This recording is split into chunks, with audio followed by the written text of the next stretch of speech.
Well, we've got some unhappy people down in Florida. Let's start in Lakeland, Florida. 2 a.m. barbecue joint. 200 of the fellas and their lovely ladies were having a good time until the cops noticed one of them was driving a stolen car. So all of a sudden, the guy is surrounded. The cops show up. I don't know if they know this guy was a dangerous felon, but this guy in the stolen car aims it at the cop, hits one car, hits another. All of a sudden, the cops are surrounding the car. At this point, they're firing. The door comes open. One of the lovely ladies hops out of the car. The cops are yelling, shooting at the car, telling him to stop. The crowd's got their full attention now. The guy proceeds to bash into another car. The fella was dead. Turns out the fella had a bunch of felonies. He was, even though he was only 17, he was considered a very bad dude. Now everybody in Lakeland is all pissed off because cops are going around shooting black people for no reason whatsoever. A mother in shock and pain. When your kid die, you die too. Trying to understand what happened in her son's final moments. It's not a feeling that anybody wants to endure. It's 2:48 Wednesday morning as Lakeland police work to disperse a large crowd at Salem's on the corner of North Florida and Memorial. They spot a black Camaro reported stolen. Surveillance video released by LPD shows officers approach with guns drawn. That's when they say the driver, 17-year-old Michael Taylor, hits the gas. The assailant drove toward the officers, placing him in fear, as I said. They responded with lethal force, firing at the vehicle in an attempt to stop the vehicle and protect the officers and all the patrons. The car stops. A female passenger jumps out. It then continues rolling, ramming another vehicle into a concrete building.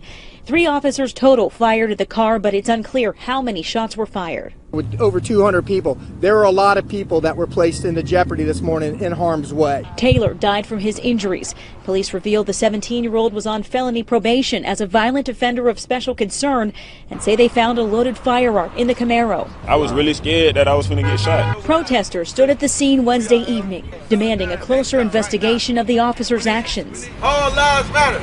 All lives matter. Through her grief, Taylor's mother is determined to find the truth. As a teenager, what can you do? We talk to him constantly. I always give him advice and, try to steer him in the right direction. I can't even speak on his side or their side because I don't know.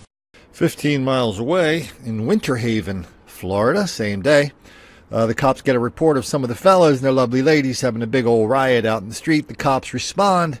So when the cops respond, everybody, whatever problems they were having with each other, they decided they were all having a problem with the cops who were trying to break up the fellas, just blowing off a little steam. Arrested 7 of the fellas and their lovely ladies.